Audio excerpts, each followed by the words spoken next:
Kisah nyata. Allah bayar secara tunai. Wajib baca kalau Anda seorang anak manusia. Satu hari saya pergi ke satu rumah panti jompo. Seorang sahabat meminta bantuan agar saya dapat menyalurkan bantuan kepada orang miskin. Saya belikan kain sarung, beli roti, dan lain-lain. Saya pun pergi ke panti jompo yang saya kenal, tak usah saya sebut namanya. Saat sampai kendaraan kami di perkarangan panti jompo tersebut, tiba-tiba ada seorang ibu tua berlari dari asrama panti, mendekati saya. Anak aku datang, senangnya anak aku datang. Saya tak mengenal beliau siapa. Ibu itu memeluk saya, dia cium saya. Orang tua itu berkata, "Nak, kenapa tinggalkan ibu di sini, nak? Ibu mau pulang. Ibu rindu rumah kita." Saya waktu itu hampir tak bisa berkata-kata. Ya Allah, saya coba mengucapkan kata, "Bu." Saya pegang tangannya, saya lihat mukanya. Dia bilang, "Sampai hati, nak, kau tak mengaku aku nih ibu kau." Bisa saya bayangkan bagaimana perasaan beliau begitu rindu pada anaknya. Saya coba berpura-pura seolah-olah saya anaknya. Saya berkata, "Bu, maafkan saya ya." Saya pegang tangannya, saya ajak duduk atas kursi, saya ambil roti, dan saya suapkan ke mulutnya. Tak terasa menetes air mata di pipi. Mencoba bayangkan hati seorang ibu yang rindu kepada anaknya, bila kita anaknya mengambilkan sepotong roti, kita suapkan ke mulutnya. Bagaimana perasaan beliau? Bagaimana perasaan kita? Saya coba usap air matanya yang meleleh di pipi, dia pegang tangan saya. Subhanallah. Saya bisa merasakan bagaimana perasaan beliau yang begitu rindu kepada anaknya. Saat saya hendak pulang, dia pegang kaki saya sambil berkata, "Nak, jangan tinggalkan ibu, nak. Ibu mau balik, ibu mau pulang." Akhirnya saya minta izin dengan pihak pengawas panti di situ. Melihat data beliau, ternyata anaknya ada 5 orang. Yang paling besar bergelar Tan Sri. Orangnya memang kaya, punya nama besar dan hebat orangnya. Waktu saya izin pulang, dia pegang baju saya, dia bilang mau ikut saya pulang. Saya bilang, "Di mobil ada banyak barang." "Tak apa," kata ibu itu, "saya duduk sama barang-barang itu." Akhirnya saya izin ke pengelola panti untuk membawa ibu itu selama 5 hari saja. Pulang ke rumah saya, sholat subuh saya jadi imam, dia makmum di belakang. Saya baca doa, saya tengok air mata beliau jatuh. Selesai doa, saya salami beliau, saya cium tangannya, saya bilang, "Bu, maafkan saya ya. Waktu itu saya tak membayangkan kalau ibu saya sudah meninggal, tapi saya bayangkan ibu ini adalah ibu saya sebab dia rindu pada anak-anaknya." Di hari ketiga di rumah saya waktu sholat isya, selesai doa saya salami beliau, dia lapisi tangannya dengan kain mukenannya, dia salam. Saya bilang, "Bu, kenapa ibu lapisi tangan ibu? 2 hari lalu ibu salam, ibu tak lapisi tangan ibu dengan saya. Kenapa hari ini ibu lapisi tangan?" Dia bilang, "Ustaz, kau bukan anak saya kan?" Subhanallah. Tiba-tiba dia sebut nama saya Ustaz. Saya bilang, "Kenapa ibu panggil saya Ustaz? Saya anak ibu." Dia berkata, "Bukan.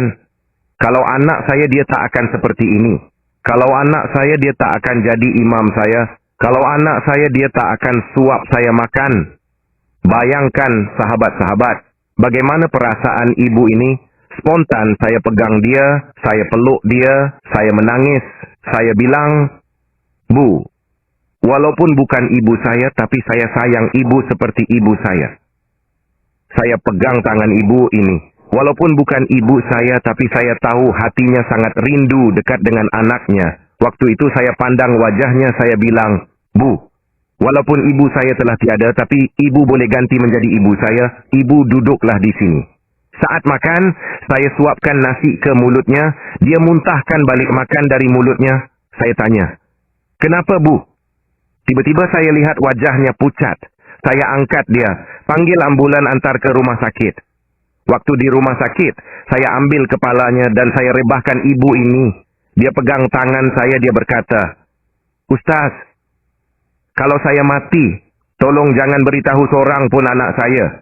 Kalau saya sudah mati, jangan beritahu mereka di mana makam saya. Kalau mereka tahu di mana kubur saya, jangan izinkan dia pegang batu nisan saya.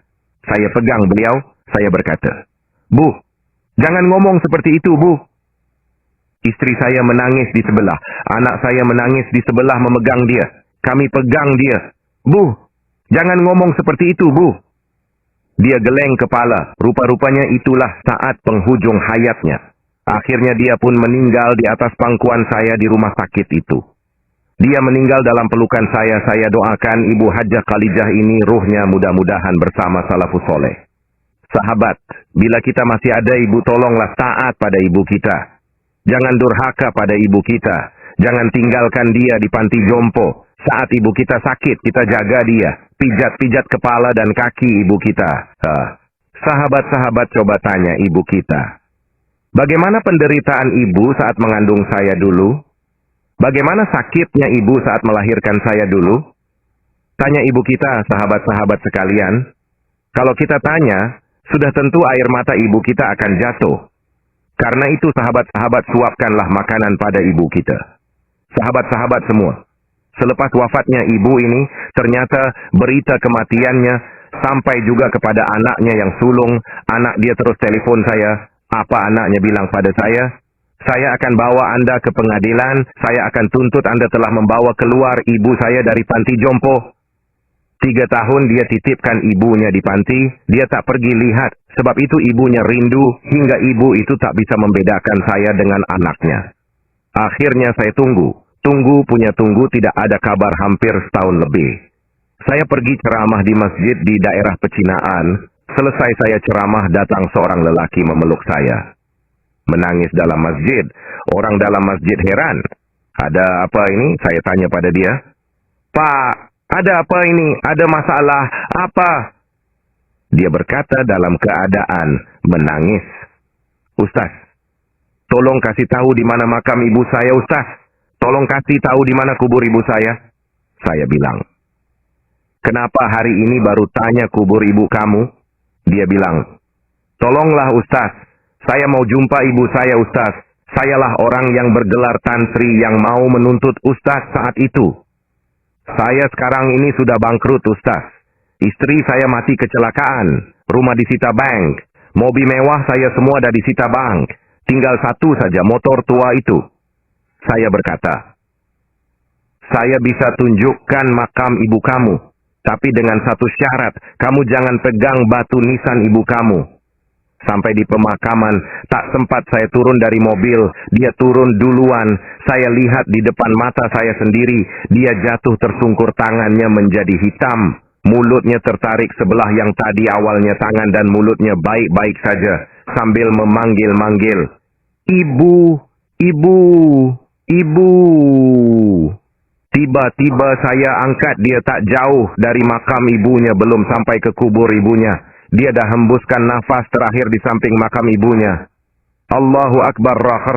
Mengucap panjang saya. Allah Subhanahu wa ta'ala tunjukkan kepada saya di kehidupan ini balasan anak yang durhaka pada ibu dan ayahnya. Semoga kisah ini menjadi pelajaran di luar sana. Ambillah iktibar dari kisah di atas. Dan apabila mata ibumu sudah tertutup, maka hilanglah satu keberkatan di sisi Allah, yaitu doa seorang ibu. Sobat, sekarang Anda memiliki 2 pilihan. 1. Membiarkan sedikit pengetahuan ini cuma hanya Anda ditonton di sini. Atau 2. Membagikan pengetahuan ini ke semua teman YouTube-mu, ke semua teman kontakmu. Insya Allah bermanfaat dan akan menjadi pahala bagimu. Amin. Silahkan di-share. Ya, semoga yang share dan subscribe channel Cerita Productions ini ditambahkan rezekinya oleh Allah Subhanahu wa ta'ala dan diangkat penyakitnya. Amin. Dipanjangkan umurnya. Semoga yang berkomentar, amin, dijauhkan dari segala penyakit, diberi sehat walafiat, rezekinya melimpah ruah dan keluarganya bahagia dan bisa masuk surga melalui pintu mana saja. Amin ya rabbal alamin. Semoga bermanfaat.